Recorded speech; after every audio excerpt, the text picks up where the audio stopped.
Vamos começar. Nesta análise, o nosso foco é muito específico. Criminologia com o padrão de cobrança do Sebrasp. O objetivo não é apenas revisar o conteúdo, mas sim entender a lógica por trás das questões. É desvendar como a banca pensa para que a gente possa garantir esses pontos na prova. E essa frase, olha, ela resume tudo. Muitos candidatos, mesmo os mais bem preparados, acabam sendo reprovados em criminologia. E não é por falta de conhecimento, mas por não perceberem que a prova, na verdade, testa a capacidade de diferenciar conceitos que são muito parecidos. O erro mora nos detalhes, na confusão entre escolas, métodos e períodos. E é exatamente isso que a gente vai aprender a identificar. Este aqui é o nosso roteiro estratégico de hoje. A gente começa com os conceitos fundamentais, aqueles que a banca adora distorcer. Depois a gente passa pela evolução histórica, já identificando os pontos de confusão. Em seguida, o coração da matéria, o grande confronto entre clássicos e positivistas. Daí, analisamos o método científico e, por fim, a parte mais importante. Vamos mapear as armadilhas mais comuns do Sebrasp. Muito bem, vamos ao alicerce de tudo. Ter os conceitos essenciais bem definidos é a nossa primeira linha de defesa, porque é justamente na troca sutil de palavras e de definições que a banca explora para induzir ao erro. A criminologia, então, é uma ciência. Mas que tipo de ciência? Ela é empírica, ou seja, se baseia na observação dos fatos, da realidade. E ela é interdisciplinar, porque dialoga com outras áreas, como a sociologia, a psicologia. Seus objetos de estudo são 4: o crime, o criminoso, a vítima e o controle social. Esses 4 pilares são constantemente testados. A banca pode omitir um ou adicionar um que não existe para invalidar a questão. Agora, atenção a este quadro. Ele destaca uma distinção crucial que o Sebrasp adora explorar: a diferença entre criminologia, direito penal e política criminal. A criminologia estuda o mundo do ser, ou seja, ela explica o fenômeno como ele é na realidade. O direito penal, por outro lado, trabalha no mundo do dever ser, o mundo da norma, da lei. E a política criminal é estratégica, ela sugere como o Estado deve combater o crime. A troca do foco ou do objeto de estudo entre essas 3 áreas é uma pegadinha clássica. Vamos avançar agora para a linha do tempo da criminologia. Entender essa evolução é fundamental porque a banca tem o costume de deslocar autores e ideias de seus períodos corretos. Ela cria afirmações que parecem corretas, mas que na verdade são anacrônicas, estão fora de seu tempo.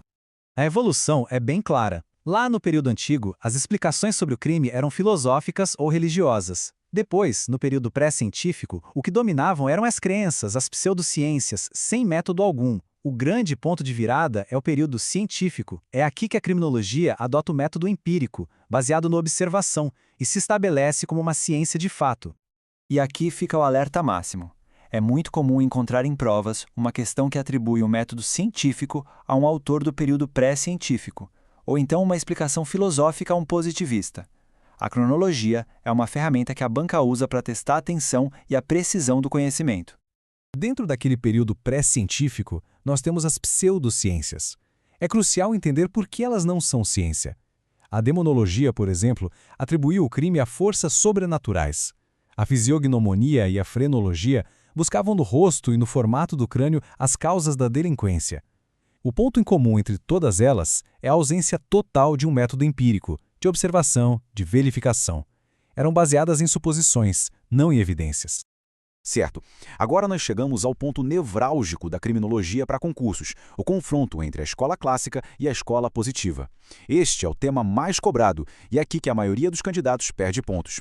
Dominar essa diferenciação é o caminho para a aprovação nessa disciplina.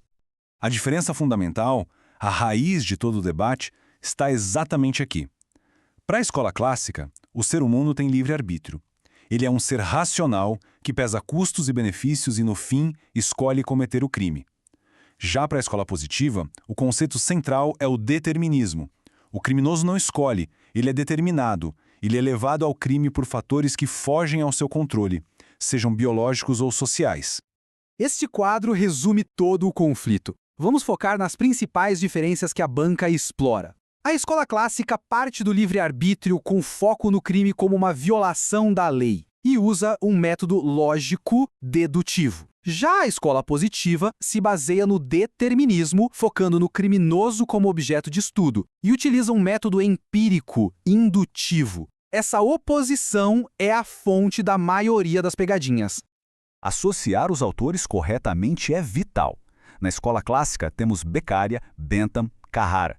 Na positiva, a famosa tríade italiana, Lombroso, com sua abordagem biológica, Ferri, com a sociológica e Garofalo, com a jurídica. O foco deles era o criminoso e as causas do delito. A banca vai tentar a todo custo misturar esses nomes. Ok, com o surgimento da escola positiva, a criminologia se afirma como ciência. E para ser ciência, ela precisa de um método. Vamos entender os pilares desse método, que a diferenciam da filosofia e das pseudociências. São 3 pilares. Primeiro, o método empírico-indutivo. A criminologia observa a realidade para, a partir dela, induzir uma teoria. É o oposto do método dedutivo dos clássicos. Segundo, a interdisciplinaridade, que a gente já mencionou. E terceiro, a neutralidade axiológica. O pesquisador descreve a realidade sem impor seus próprios valores morais ou ideológicos à análise. E aqui está um ponto sutil, mas que pode virar pegadinha. Neutralidade axiológica, no sentido científico, não significa que o pesquisador é indiferente ao crime ou que ele não tem moral. Significa que, no ato da pesquisa, os seus valores pessoais não devem contaminar a análise dos dados.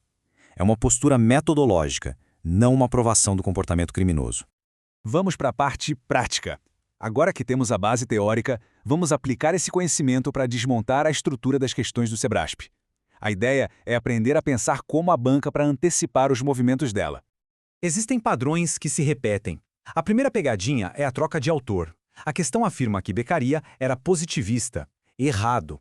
A segunda é a mistura de escolas. Atribuir o método indutivo à escola clássica. Errado. O método clássico é dedutivo. A terceira é o uso de termos absolutos. Desconfie, sempre, nunca, exclusivamente. E a quarta, talvez a mais perigosa, é a afirmação parcialmente verdadeira, que parece correta no início, mas insere um erro no final. Vamos analisar este exemplo. A afirmação começa com um para a escola clássica, mas todo o resto da frase descreve a escola positiva. Fenômeno social, método empírico e foco no delinquente são todos conceitos positivistas.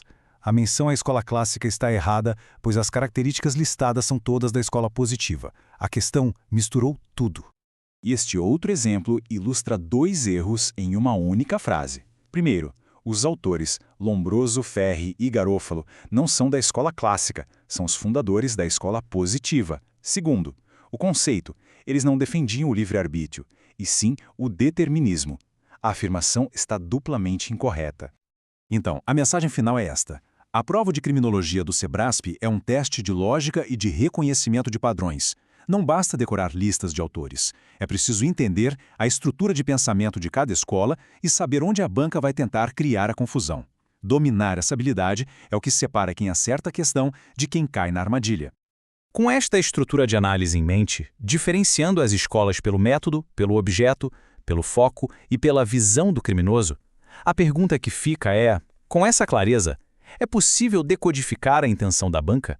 É possível enxergar a armadilha antes de cair nela? A tarefa se torna muito mais sistemática e muito mais segura. Se esta análise estratégica foi útil para organizar os seus estudos, considere curtir este material, deixar um comentário e se inscrever no canal. Isso ajuda a continuar a produção de conteúdo de alto nível, sempre focado na sua aprovação. E fiquem atentos, no nosso próximo encontro vamos colocar toda essa teoria em prática. Resolveremos juntos uma bateria de questões de criminologia, aplicando passo a passo o método que aprendemos aqui para identificar e neutralizar as pegadinhas do Sebrasp. Até lá!